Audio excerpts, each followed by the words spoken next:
Welcome to Dad's Ultimate Payback. Drop your city, your state, or your country down below in the comments right now, because I want to know how far this story travels. Every single voice matters in this room. Please note that while this story contains fictionalized elements for storytelling and educational purposes, the core lesson hidden beneath the surface is one worth keeping close to your heart. The sharp, malicious laughter cut straight through the soft string quartet music playing in the grand ballroom. Dad, sit down right here. This table fits your little carpentry background perfectly. Don't go making a fool out of us in front of these high society Wall Street investors. My name is Jed Vance. I am 65 years old, a traditional master woodworker from South Boston, Massachusetts. Before stepping into the gilded entrance of the Whitmore Grand Hotel, I stood in front of the lobby mirror and adjusted my dark navy necktie, the very same tie my late wife, Donna, had given me on our final Christmas together before cancer took her away. I had kept it tucked in the back of my closet for years, buried under grief, but tonight was the wedding of our only daughter, Sienna. A father shows up for his daughter, no matter how much sawdust coats his boots or how deep the wood splinters run into his palms. I looked at my reflection, silver hair at the temples, broad shoulders, and thick knuckles built from 40 years of shaping timber. I was a blue-collar craftsman stepping into a world of marble floors, crystal chandeliers, and white-gloved waitstaff. But Donna used to tell me I cleaned up better than any man in Boston, and I held on to that memory like a lifeline on a steep roof. The grand ballroom was brimming with elite guests draped in designer tuxedos and silk gowns. I walked over to the seating chart near the entrance, a giant gold leaf frame displaying names in looping calligraphy. I scanned the columns under V for Vance. I checked once, twice, then a third time. My name was nowhere to be found. I flagged down a coordinator carrying a tablet explaining that I was Jed Vance, father of the bride. She checked her digital system, her polite smile instantly flickering into an uncomfortable grimace, before she murmured that she would check with the family and vanished into the crowd. Before I could process her strange reaction, my new son-in-law, Thatcher Sterling, appeared at my elbow. Thatcher was a 30-year-old financial manager with slicked-back hair and a tuxedo that looked tailored down to the millimeter. Beside him stood his mother, Evangeline Sterling, a 55-year-old high-society matron draped in diamonds and an emerald gown, carrying herself like a woman who had never been denied a single wish in her life. Thatcher flashed a practiced synthetic smile and cooed, "Jediah, so glad you made it. Let us show you to your special assigned table." They led me away from the glowing chandeliers, past the family section, past the dance floor, and down a narrow, dimly lit service corridor where the roar of the kitchen pressed through the wall and the air smelled heavily of grease and bleach. They stopped right beside the door to the men's restroom. Against the wall sat a folding card table, its cheap paint peeling, its wooden legs wobbly and unlevel. Resting directly on top of the table was a gray plastic bus tub overflowing with dirty, greasy plates left over from the cocktail hour. Rancid water pooled at the bottom, soaking a discarded fork. Propped against the greasy tub, sitting on a chipped saucer, was a piece of cardstock written in messy chalk. Carpenter's table. The help, my chest went tight, not from immediate rage, but from the sickening realization that a beam I had trusted was rotting from the inside out. "Here we are," Evangeline announced with dripping sarcasm, gesturing to the restroom door as if presenting an oceanfront suite. Thatcher tilted his head, his smile widening into a cruel sneer. "Sawdust and stale sweat, old man. We certainly can't have that blue-collar stench sitting anywhere near our real investors, can we?" I heard the rustle of silk before I saw her. Sienna walked down the corridor in her white bridal gown. Our eyes met, but her gaze dropped instantly to the floor. "Dad, please," Sienna said, her voice clipped, nervous, and utterly devoid of warmth. "It's just a funny little joke. Sit down and stop making a scene in front of Thatcher's family." The words hit my chest harder than a sledgehammer. For 28 years, I had worked double shifts in my workshop so she could attend elite private schools. I had driven her to every recital, built her custom oak desks from scratch, and sacrificed my own youth so she would never know a day of want. And now, on her wedding day, she was asking me to accept public humiliation just to appease her wealthy in-laws. To make matters worse, Thatcher motioned to a hotel janitor standing nearby holding an industrial mop bucket. "Hey, clean up around this table immediately," Thatcher barked loudly, drawing the attention of two wedding magazine photographers who had wandered down the hallway. The worker sloshed a heavy dose of harsh, caustic chemical bleach across the floor right at my feet, splashing dirty, chemical-laden water directly onto my polished boots and the hem of my trousers. Thatcher turned to the photographers, chuckling loudly for their cameras. "Make sure you get a shot of this. Every high society wedding needs a local duster to fix the broken chairs." We brought Sienna's old man in as our featured entertainment, a street-level chair fixer hired to keep the place looking authentic. The photographers chuckled, their camera flashes strobing against the dim corridor walls, capturing the image of the bride's father standing beside a bin of garbage and a puddle of bleach. Evangeline folded her arms, looking at me as if I were a stray dog that had wandered onto her manicured lawn.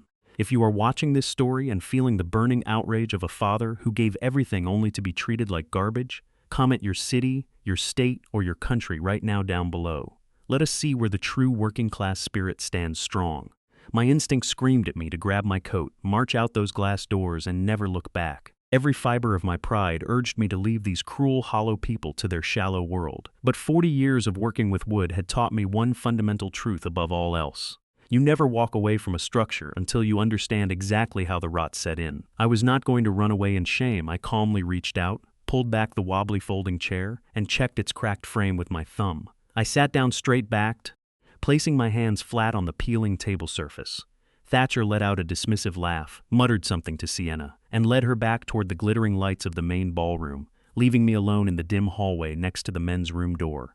I sat alone in the quiet corridor, surrounded by the smell of bleach and greasy dishwater. I looked down at my hands, thick, calloused, and permanently marked by 4 decades of hard labor. Thatcher and Evangeline saw dirt, poverty, and an ignorant old man fit only for the trash heap. They believed they had put me in my place. But as my palms rested flat against the peeling surface of that cheap table, my fingers suddenly froze. A carpenter's hands do not just touch wood, they read it like a book. 40 years in a workshop gives your palms a memory deeper than sight.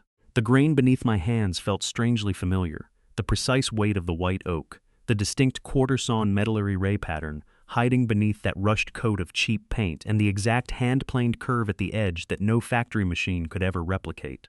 My heart slammed against my ribs. I scraped a tiny patch of paint near the corner with my thumb, revealing a sliver of pale gold oak beneath the grime. My breath hitched in my throat. I knew this table. I had built it with my own 2 hands 20 years ago in a freezing December workshop, while a 10-year-old Sienna sat on a bucket watching me work.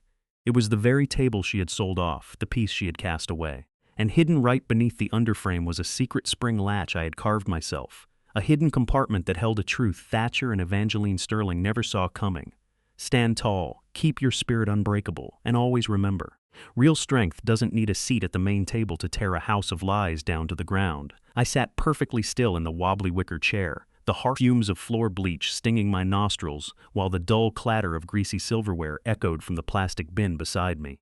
The cold air from the men's restroom door swirled around my ankles, but my entire focus was locked onto the flat surface beneath my calloused hands. A master woodworker's hands do not merely see, they feel the soul of the timber. For 40 years in my South Boston workshop, I had shaped raw, rough-sawn lumber into pieces meant to outlast generations. I knew how grain runs under a hand plane, how heartwood responds to a cabinet scraper, and how quarter-sawn white oak radiates distinct medullary reflex, those beautiful, flake-like patterns that glisten like polished riverstone. The paint plastered over this table was cheap, thick, and slapped on in a hurry without a single pass of sandpaper. But as my thumbs pressed firm against the edge, reading the contours like a man reading Braille in the dark, a cold, violent shock ran up my arm straight into my chest. The exact width of the top panels, the soft bullnose radius along the perimeter, the subtle hand-beveled chamfer on the underside. It was a fingerprint. My mind raced backward through 20 years of memory, leaving behind the glittering chandeliers of the Whitmore Grand and returning to the icy draft of my old workshop on East First Street. It was December. The radiator was clanking against the brick wall, and the air smelled of sweet turpentine, shaving curls, and hot cocoa. My little 10-year-old Sienna was sitting on an overturned spackle bucket in the corner, wrapped in my oversized flannel work shirt, her tiny feet dangling as she ate a peanut butter sandwich. Every 20 minutes, her big brown eyes would shine with excitement as she'd ask, "Is it done yet, Dad? Is my desk ready?" And every 20 minutes, turn around, wipe sawdust off my forehead, smile at her and say, "Not yet, baby. Good things take time." I had spent 3 entire weekends coaxing that specific slab of white oak into perfection. I had hand-planed every square inch until it was as smooth as silk, building her a custom study table where she could read, dream, and draw. It was the piece that started her entire life. When she went off to college, she swore she would keep that table forever as a reminder of where she came from. Yet here it sat, tucked beside a restroom door in a dim service hallway, degraded into a dumping ground for greasy cocktail trash coated in cheap house paint and labeled with a chalk sign calling me the help. I scraped my thumbnail aggressively against the back corner of the apron, peeling away a thick curl of gray latex paint. Beneath it lay the pale golden hue of the white oak I had sanded so lovingly 20 years ago. My chest felt hollowed out by a cold, sharp wedge. The humiliation dished out by Thatcher and Evangeline Sterling was cruel. But this was a blade driven straight into my spine by my own flesh and blood. Sienna hadn't just allowed her in-laws to mock me tonight. She had betrayed the very heart of our history. Later, I would learn the bitter, pathetic truth. She had sold this sacred heirloom to a consignment shop in Back Bay for a measly $400. Just enough to cover the tax on a designer Chanel handbag. She felt she needed to impress Thatcher's wealthy social circle. She had traded her father's sweat and her own childhood memories for a leather strap and a golden logo. My breathing grew heavy, my eyes burning in the dim yellow light. But 40 years of working with wood teaches a man that when a structural joint splits, you don't weep over the splintered timber. You inspect the break to see what caused the rot. I slid my right hand slowly under the table's apron, feeling along the interior support runner. My fingers moved past the corner pocket holes until they touched a tiny, flush-mounted wooden notch, a hidden spring latch mechanism no larger than a nickel. Sienna and I used to call it the secret drawer. I had carved it specifically for her when she was a little girl so she could hide folded notes, secret diary keys, and small treasures away from prying eyes. I pressed my index finger against the hidden wooden notch. With a soft, mechanical click, the concealed wooden tray dropped down an inch into my waiting palm. I reached inside, expecting to find nothing more than old dust or a forgotten piece of chalk. Instead, my fingertips brushed against cold, smooth metal. I pulled it out into the dim light. It was a sleek silver ballpoint pen with a digital voice recorder clip, the high-end, voice-activated device Sienna had bought for her corporate legal internship. A faint ring of chipped pink nail polish still clung to the cap, a detail she had added in college to keep her roommates from taking it. She had mentioned losing it 3 weeks ago, claiming it had slipped out of her purse. But it hadn't been lost. It had been tucked safely inside the secret drawer of the table she sold away, completely forgotten. Holding the pen beneath the edge of the table, away from the passing waitstaff, I slid the tiny toggle switch on the side. The miniature LED light flickered from red to a steady, silent green. I pressed my ear close to the tiny speaker grill and hit play. I expected to hear old university lectures or mundane wedding planning notes. Instead, a voice filled my ear. A voice so sharp, smooth, and full of icy calculation that it made the hair on the back of my neck stand up. It was Evangeline Sterling, the recording picked up mid-conversation, the audio crisp and unfiltered. Just get through the wedding ceremony, Thatcher. Once the marriage certificate is filed, Sienna will convince that old fool to put the South Boston workshop property into both of their names as a family trust investment. She'll tell him it's for their future children, and he'll sign it over without a second thought. Men like Jed Vance are pathetic, simple-minded creatures, driven entirely by blind paternal emotion. Once that commercial property is legally classified as marital real estate, we file for an immediate corporate liquidation, sell the land to the harbor developers, and execute the divorce citing irreconcilable differences. We claim our 50% marital share, clear $3 million in liquid cash, and walk away clean. Then came Thatcher's short, arrogant chuckle through the speaker. And what if the old man resists? What if he realizes we're liquidating his lifetime work? Evangeline's voice cut back in with a cold, predatory laugh that chilled me to the bone. He won't do a damn thing. Men who work with their hands are cowards at heart. They just retreat back to their dusty little garages, cry in silence, and sand a piece of wood. Besides, Thatcher, it's poetry. 15 years ago when I ran Apex Capital Management, I almost took that miserable workshop from him through that predatory equipment mortgage line. His sick wife saved him back then because he drained every penny he had to pay off my high-interest penalties.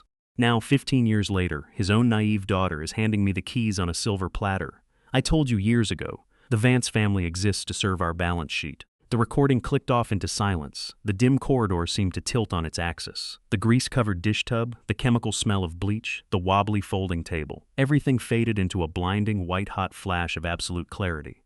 Evangeline Sterling was not just a snobbish mother-in-law looking down on a blue-collar father. She was Apex Capital. She was the shadow predator who, 15 years ago, had bought up my small equipment loan during the worst economic downturn of my life, jacked up the interest rates to extortionate levels, and threatened to foreclose on my workshop while my wife, Donna, lay dying of cancer in a hospital bed. I had worked 18-hour days, bleeding from my fingers, selling off my personal trucks just to pay off Apex Capital's predatory debt and keep a roof over Sienna's head. And now, 15 years later, Evangeline and her son had targeted my daughter, cultivated her vanity, and orchestrated a calculated, predatory marriage for one singular purpose: to finish the hostile takeover they had started a decade and a half ago. They had groomed my daughter to be the wooden Trojan horse that would march right into my workshop and strip me of my legacy. If you are waiting to see how a quiet, Hardworking father turns the tables on a pair of arrogant corporate vipers. Comment the word oak right now down below. I didn't tremble. I didn't cry.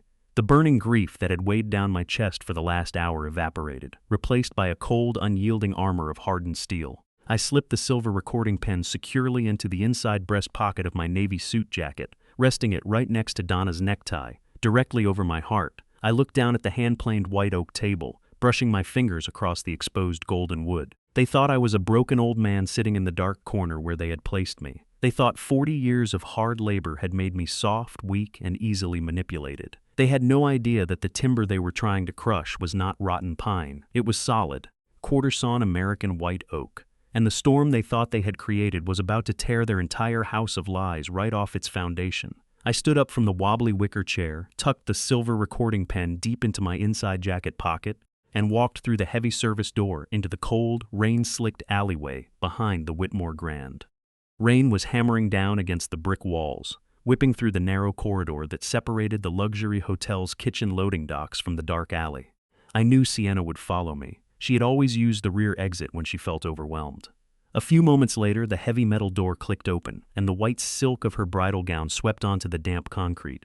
She stood beneath the flickering yellow security light, her eyes wide, holding her silk train off the wet ground with trembling hands. "Dad," she called out, her voice shaky, competing with the roar of the rain. "What are you doing out here in the storm?" "Thatcher's mother is getting ready to announce the main toasts. Please, just come back inside and sit down. Don't ruin this night for me." I turned around slowly, letting the cold rain streak down my face and soak into my navy suit jacket.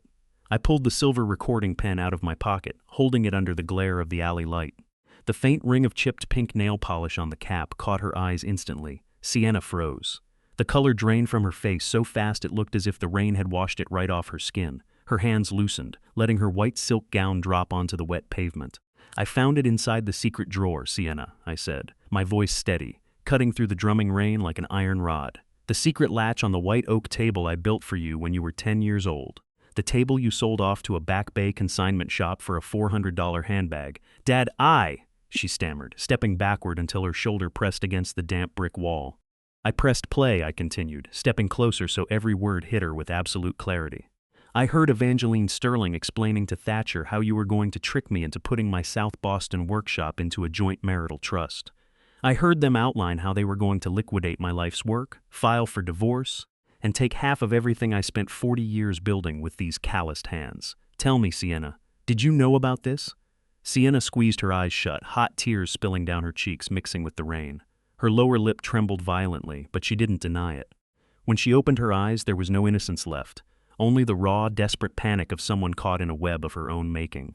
"I found out 3 weeks ago, Dad," she sobbed, her voice cracking into a desperate scream over the wind. "I overheard Evangeline talking to her attorneys in their living room. I grabbed my pen and recorded it. I wanted to tell you, Dad. I swear I wanted to stop it. But the invitations were already sent out to 240 people. My bosses, my colleagues, the entire Boston legal community. Everyone knew I was marrying into the Sterling family. Do you have any idea what it would have done to my reputation if I canceled the wedding? People would have said I wasn't good enough, that Thatcher dumped me. I couldn't face that humiliation." I stared at my daughter, my chest aching with a grief deeper than any grave. "So you chose to sell your father down the river to save your pride," I said softly. "You chose to let these vipers strip me of my legacy just so you could keep wearing a designer dress and pretend you belonged to Wall Street." "I thought I could fix it later," she pleaded, reaching out to grab my rain-soaked sleeve. "I thought after the wedding I could talk Thatcher out of it. I thought you'd just give in a little because you love me." "You thought wrong," I replied, pulling my arm out of her grip. "Your in-laws think they're playing a brilliant chess game to steal my South Boston workshop. But they built their entire scheme on a lie, Sienna. Last Tuesday, 2 weeks before this wedding, I closed escrow on that workshop property. I sold the entire commercial lot to a harbor redevelopment group for $2,400,000 in pure liquid cash." Sienna gasped, her mouth falling open in utter shock. $2.4 million? Yes, I said, leaning in, and every single penny of that $2.4 million was placed immediately into an irrevocable, bulletproof trust account, executed solely in my name, managed by my personal corporate attorney, Marcus Webb. Neither Thatcher Sterling, nor his mother, nor you will ever touch a single dime of that money. The workshop is gone, the land is gone, and the cash is locked in an iron vault that no marital court in Massachusetts can ever touch.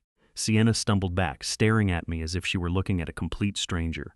She was realizing, with horrifying speed, that the golden carrot her in-laws had been chasing was completely out of reach. What Sienna didn't know, what Evangeline and Thatcher had kept hidden under layers of frantic lies, was the real reason behind their desperate rush to execute this fraud. Thatcher Sterling wasn't just an arrogant financial manager looking to pad his portfolio. He was a degenerate gambler drowning in lethal debt.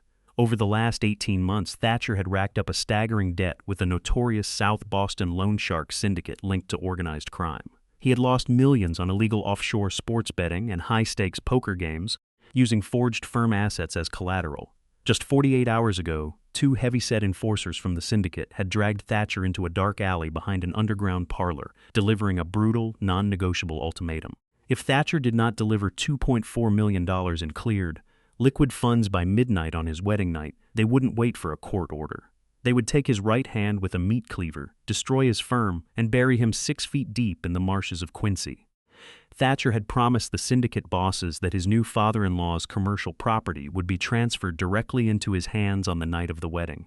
He was a cornered rat facing a death sentence, and the $2.4 million locked in my trust account was his only ticket to staying alive. While Sienna stood weeping in the rain-soaked alleyway, Thatcher was watching from a second-story window above the loading dock. Having overheard through an open vent my declaration that the $2.4 million was locked away in an untouchable trust, pure, unadulterated panic overtook him. Desperate, frantic, and staring down the barrel of a cartel hit, Thatcher realized he couldn't wait for a slick legal maneuver or a post-wedding trust signature. He needed my signature on an immediate emergency asset transfer authorization right now, before the clock struck midnight. Driven by feral, life-or-death desperation, Thatcher pulled his phone from his tuxedo pocket and placed a quick hushed call to 2 hired thugs he had kept on standby in the parking lot. Hired muscle brought in to enforce his will if things went sideways. 5 minutes later, after leaving Sienna, sobbing in the alley, I walked out toward the dark, deserted northern edge of the Whitmore Grand parking lot, where my old pickup truck was parked under a buzzing street lamp. Rain was pouring down in thick sheets, bouncing off the asphalt and blurring the distant city skyline. As I reached the driver's side door of my truck, pulling my keys from my pocket, the heavy thud of footsteps sounded on the wet pavement behind me. Before I could turn around, 2 tall, thick-set men wearing dark hooded rain jackets stepped out from between 2 parked SUVs, blocking my path entirely. One of them, a broad-shouldered man with a scar across his jaw, pulled a heavy, steel-tipped tactical baton from his coat, extending it with a sharp, metallic clack. The second man reached into his jacket, resting his hand ominously against his waistband. "Jed Vance?" the scarred man growled, his voice thick with a rough local accent, stepping into the dim yellow light of the street lamp. "I'm Vance," I said calmly, keeping my posture straight, my keys held firm between my knuckles, my eyes tracking both of them with the steady focus of a man who had spent 40 years handling heavy machinery and rough job sites. The scarred man pulled a damp legal document from inside his waterproof jacket, along with a heavy tactical pen, and thrust them toward my chest. "Your son-in-law, Mr. Sterling, sent us to make sure there are no misunderstandings tonight, old man. On this paper, you're signing over full power of attorney and emergency authorization for the Vance Trust to Thatcher Sterling. You're going to put your signature on the bottom line right now, or we're going to break both of your wrists, throw you in the back of a van, and take it anyway." The rain hammered against the hood of my truck as the 2 thugs stepped closer, closing the distance. Believing an elderly 65-year-old carpenter would crumble in terror under the threat of immediate violence. If you are standing with a father who refuses to bow down to thugs and waiting to see how this extortion attempt blows up in Thatcher's face, comment the number 88 or the word greed right now down below. They thought they were cornering a weak, defenseless old man in a dark parking lot. They didn't know that the man standing before them had spent 4 decades hoisting 100-pound beams, surviving brutal winter job sites, and building a character out of solid, unbreakable iron. I looked at the legal document, then looked the scarred man dead in the eyes, my jaw set like poured granite. The trap Thatcher had set to save his own skin was about to snap shut, and the storm brewing in that rain-soaked parking lot was about to drag the Sterling family straight into hell. The rain lashed relentlessly against the dark asphalt of the Whitmore Grand parking lot, but I didn't flinch as the 2 thugs stepped closer. The scarred man tapped his steel-tipped baton against his palm, expecting a terrified old man to cower. What Thatcher Sterling's hired muscle failed to realize was that a luxury hotel has eyes everywhere, and a blue-collar father never walks into a fight alone. Before the thugs could take another step toward me, two heavy black SUVs pulled up fast behind them, their high beams blinding the men in a flood of white light. From the driver's side of the first SUV stepped my lifelong friend Pete Dawson, holding a heavy iron tire iron in his hand, his wide face set like stone. Simultaneously, the heavy rear service doors of the hotel burst open, and Ray Kowalski, the general manager of the Whitmore Grand and a former Boston police officer, marched out alongside three burly security guards in dark suits. "Back away from him right now," Ray's authoritative voice boomed over the howling wind, his hand resting on the radio at his belt.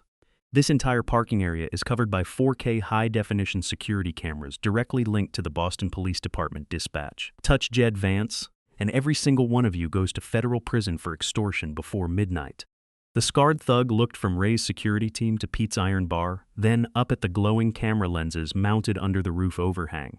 Realizing they were completely outmatched and caught on tape, the men cursed, spat on the wet ground, and retreated into the darkness, vanishing down the alley. I turned to Ray and Pete, wiping the rain from my forehead. "Thanks, boys," I said, my voice steady as iron. "Now let's go back inside. The Starings want a show, and I'm going to give them one they will never forget."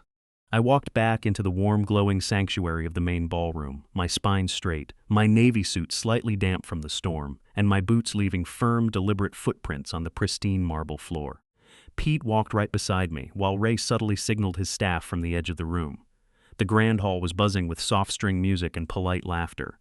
Thatcher stood near the head table, sipping scotch with a tight, nervous smirk, assuming his thugs had secured my signature.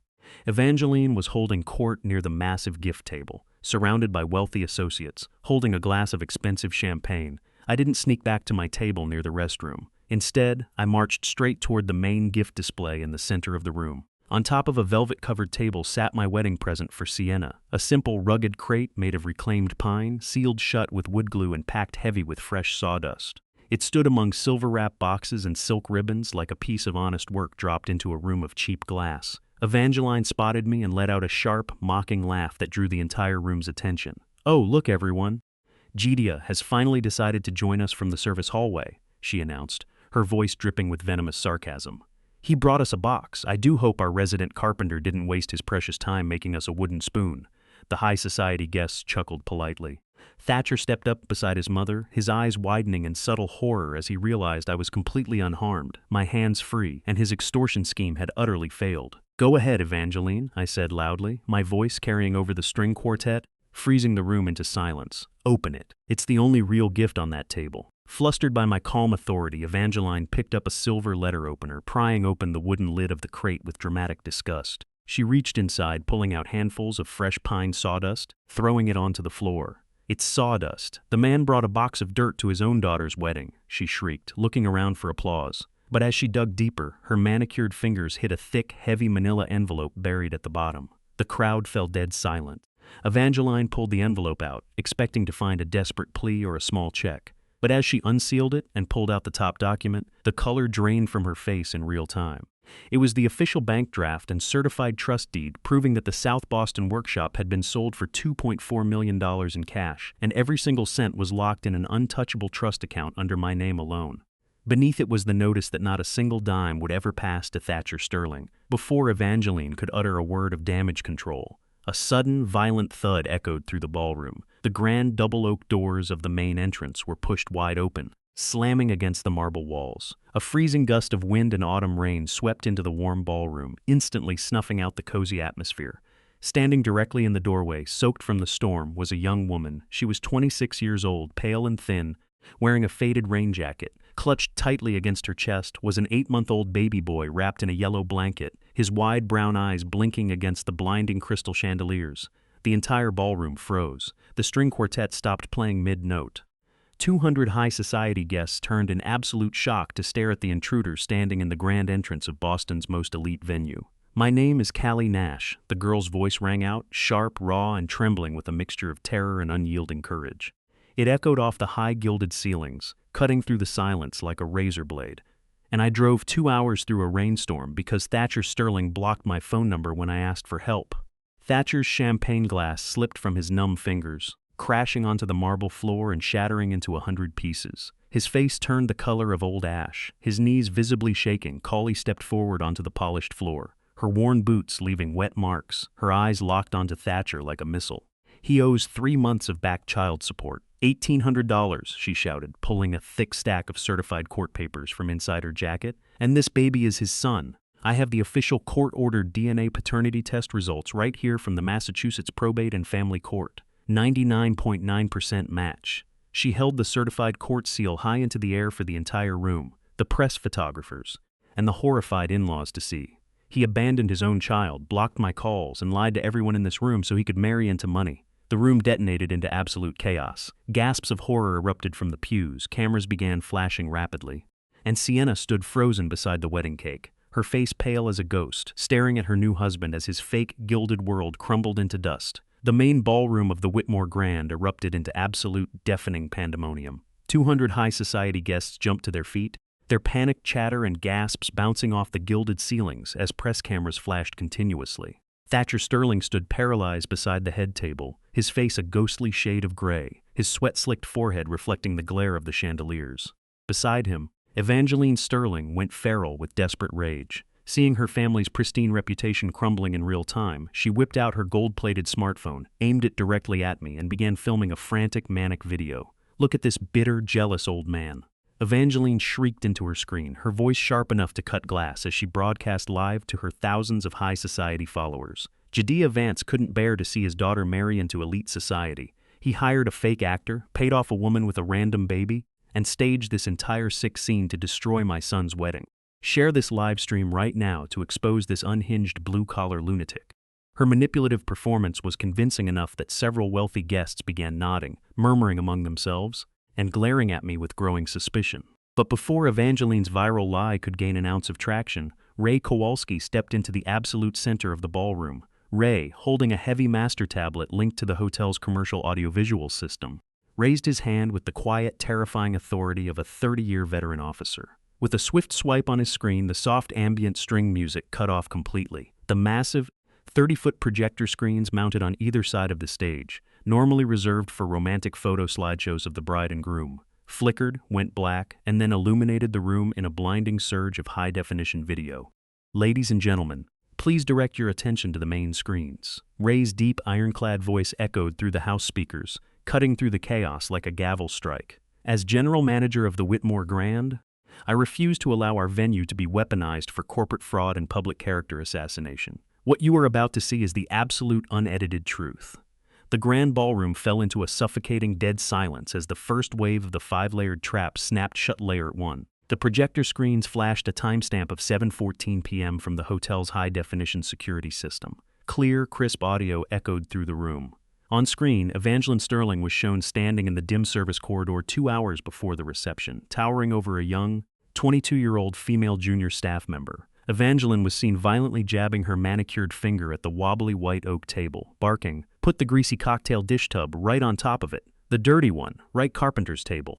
The help on that chalk card immediately, or I will personally ensure you are fired and blacklisted from every hotel in Boston before midnight." On screen, the young worker's hands trembled in terror as she obeyed. The entire ballroom gasped in utter disgust. The high society guests who had admired Evangeline hours ago now looked at her with pure revulsion late too. Before Evangeline could process the horror of her cruelty being exposed, Ray tapped his tablet again.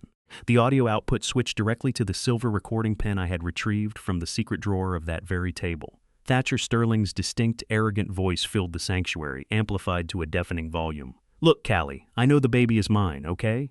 I'm not denying it. But the timing is terrible. I'm marrying Sienna Vance in the spring to get control of her old man's commercial real estate. Just stay quiet, don't ask for child support yet, and let me secure the funds." Thatcher's own mother-in-law, my daughter Sienna, collapsed into a nearby chair, burying her face in her hands as her entire world shattered. Lave 3, Ray did not stop. He brought up a third document on the 30-foot screens, a red-stamped, official notification from the Massachusetts Commercial Merchant Processing Network. Furthermore, Ray announced calmly into his lapel microphone, "Mrs. Sterling booked this grand ballroom using a corporate credit line issued under fraudulent financial disclosures. 10 minutes ago, our automated processing system flagged her account. The $4,200 catering balance for tonight's event, along with the $4,500 venue deposit, has been officially declined due to insufficient funds and a bounced commercial check. Effective right now, the Sterling family's event credit is completely frozen. Loud, mocking laughter rippled through the crowd as the prominent Wall Street investors realized the Sterlings were completely broke, living off credit fraud and desperate schemes, late for. I stepped forward to the edge of the stage, pulling my own smartphone from my jacket pocket. I tapped the speakerphone button and brought the microphone up to my lips. "Marcus," I said clearly into the phone. The calm, authoritative voice of my personal corporate attorney, Marcus Webb, echoed crisply off the marble walls. "Good evening, Jadia. I am confirming live on this line that per your instructions, I have officially drafted the codicil to your last will and testament. Per Massachusetts probate law, the original document naming your daughter, Sienna Vance, as the primary beneficiary of your $2,400,000 liquid trust has been completely revoked and voided. The entirety of your estate has been legally reassigned to a public charitable foundation for trade education, effective immediately. The papers are notarized and filed with the court." Sienna let out a single, wrecked sob, staring at me with the raw, hollow realization that her greed had cost her the only true foundation she had ever possessed, Layer 5. Right on cue, the heavy double doors at the front entrance opened once again. This time, it was not the rain. It was 4 uniformed officers from the Boston Police Department, led by a stern detective carrying a thick manila folder of state warrants. They marched down the center aisle with absolute, unhurried precision, their handcuffs gleaming under the crystal chandeliers. "Thatcher Sterling," the lead detective announced, his voice booming over the silence. "You are under arrest for felony witness intimidation, attempted extortion, and criminal financial fraud under Massachusetts general laws. Hands behind your back now." The room watched in breathless awe as the police officers grabbed Thatcher, kicked his legs apart, and pinned him against the head table, snapping the cold steel handcuffs tightly around his wrists. Thatcher wept hysterically, his expensive tuxedo tearing at the shoulder seams as he begged his mother to save him. Driven completely insane by the total catastrophic collapse of her family's name, Evangeline completely lost her mind. Her eyes went wild, bloodshot, and demonic. "No, you filthy blue-collar trash, I'll destroy you all," she shrieked, dropping her phone and charging wildly across the stage toward Ray Kowalski, intending to tackle him and rip the tablet out of his hands to stop the security feed. As she sprinted past the edge of the stage in her $1,000 designer heels, her foot caught on the slick, chemical-laden bleach puddle left behind by the janitor Thatcher had hired earlier to humiliate me. Evangeline's legs shot out from under her with violent speed. She let out a high-pitched, terrifying screech as she went airborne, flying sideways through the air. With a sickening, explosive crash, Evangeline landed face-first directly into the gray plastic bus tub overflowing with greasy cocktail trash, rancid dishwater, and discarded food that she had forced the staff to place on my table. The heavy plastic tub flipped over upon impact, showering her entirely. Thick black cocktail grease, soggy appetizers, and dirty dishwater drenched her pristine emerald gown, plastering her styled hair to her face in a disgusting, slimy mess. A discarded fork hung grotesquely from her diamond necklace, while a pool of rancid grease coated her entire face. The press photographers didn't hesitate for a single microsecond. Dozens of high-end camera flashes strobed relentlessly, capturing every horrifying, grotesque angle of the aristocratic socialite sprawling in a puddle of filth on the marble floor. I walked over slowly, stopping right at the edge of the puddle. I looked down at Evangeline as she coughed, spitting out greasy dishwater, her manicured hands covered in food scraps. I didn't smile and I didn't raise my voice. I simply tucked my hands into my pockets, looked her dead in the eyes, and said softly, "You told me earlier that wood looks best when it's stripped down to its true grain, Evangeline. It looks like you finally found yours."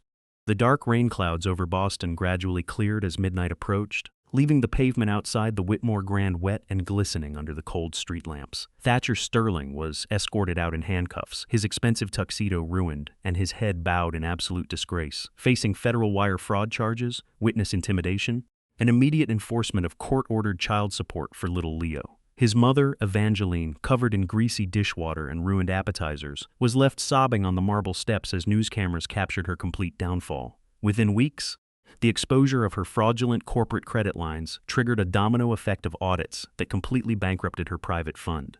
The Sterling family name, once touted as Wall Street nobility, was permanently erased from Boston's elite social registers. Sienna's world collapsed into absolute ruin that night. Realizing the man she had married was nothing more than a ruthless predator who had exploited her vanity to steal her father's legacy, she immediately filed for an emergency annulment in the Massachusetts Probate and Family Court on the grounds of fraudulent concealment and material deceit. The annulment was granted in less than 90 days, dissolving the marriage as if it had never existed. But the legal freedom could not heal the crushing weight of shame that settled deep into her soul. She packed her bags, abandoned her luxury apartment, and retreated into quiet isolation, forced to confront the bitter truth of what her greed had cost her. I didn't spend my $2.4 million on luxury cars or early retirement in the Florida sunshine. Instead, I put every single penny of that liquid trust to work for something that truly mattered. 3 months after the scandal at the hotel, I purchased a spacious, converted brick warehouse on the waterfront in South Boston and founded the Vance Community Woodworking Center. I outfitted the building with heavy-duty industrial saws, hand planes, chisels, and sturdy maple workbenches, offering completely free trade training to troubled youths, former convicts, and struggling young adults who needed a second chance at life. It was a crisp, drizzly Tuesday morning in early April when the workshop doors hummed with the sound of whirring blades and the sweet, nostalgic scent of fresh pine sawdust. I was standing near the back, showing a 19-year-old apprentice how to check the squareness of a mortise and tenon joint, when the heavy oak front door creaked open. I turned around. Standing just inside the entrance, drenched in the spring rain, was Sienna. There was no designer gown, no diamond jewelry, and no artificial high society posture. She wore a simple, oversized gray work jacket, plain denim jeans, and scuffed work boots, her hair pulled back into a modest ponytail. She held a small canvas bag against her side with both hands, her shoulders trembling slightly as her eyes scanned the bustling workshop. She looked so much like the little girl who used to sit on an overturned bucket in my old shop 20 years ago that my heart twitched with an aching, familiar warmth. The apprentices quieted down, sensing the sudden shift in the room, but I held up a hand to reassure them and walked slowly across the sawdust-covered floor toward my daughter. Sienna didn't take a step forward. She stood by the door, her eyes filling with tears that ran freely down her pale cheeks, making no effort to wipe them away. When she finally spoke, her voice was raw, quiet, and completely stripped of all performance. "Daddy, I'm not here to ask for money. I'm not here to ask you to put me back in the will or to fix the mess I made. I needed to come here and tell you how sorry I am. Not the kind of sorry that expects forgiveness, but the kind that knows I broke something precious, and I have to live with that every single day." She sobbed softly, her knees buckling slightly under the heavy weight of her remorse. "I traded your 40 years of sweat for a purse and a fake family, Daddy. I let those people treat you like garbage right in front of me, and I will regret that until the day I die." I looked at my daughter for a long, quiet moment. I didn't yell, and I didn't turn her away into the rain. A true carpenter knows that when timber splits under pressure, you don't throw the wood into the fire if the heartwood is still solid. You sand away the rot and rebuild it from the grain up. I turned to a nearby workbench, picked up a thick, raw block of unpolished American white oak and a coarse sheet of 80 grit sandpaper, and walked back over to her. Without saying a word, I placed the rough block of oak directly into her trembling hands and set the sandpaper on top of it. "If you want to rebuild a broken house, Sienna," I said gently, my voice low and steady as iron, "you don't start with golden paint or fancy chandeliers. You start by rolling up your sleeves and sanding down to the truest, rawest grain. Take a seat at that bench, start with the grain, and let's see what you can build." Sienna looked down at the rough block of oak, then up into my eyes, fresh tears spilling over her lashes. She nodded slowly, pressed her lips together, and walked over to an empty workbench in the corner, pulling up a wooden stool and setting to work with quiet, determined focus.